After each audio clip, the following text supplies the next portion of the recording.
Makapigil hininga ang near-death experience ng isang lalaki sa southern Chile. Nilamon kasi siya ng balyena habang nagkakayak.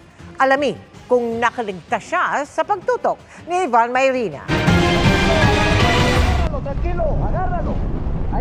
Habang nagkakayak sa maalong Strait of Magellan sa southern Chile, ang 24-year-old Venezuela na si Adrian Simancas. Biglang bumulaga ang isang damuhalang humpback whale at mabilis siyang nilamon. Ang balyena, humpback whale na may mahigit 80,000 na lang sa buong mundo at maaaring lumaki ng kasing haba ng isang bus. Omnivore mammal ito o kumakain ng halaman at ilang hayop, pero karamihan dyan ay maliliit lang na crustaceans, plankton at isda.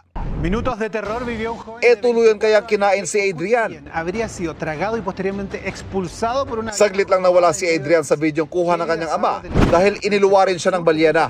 Gayunman, ayon kay Adrian, inakala niyang katapusan na niya sa 3 segundong pagkatrap sa bibig ng gentle giant.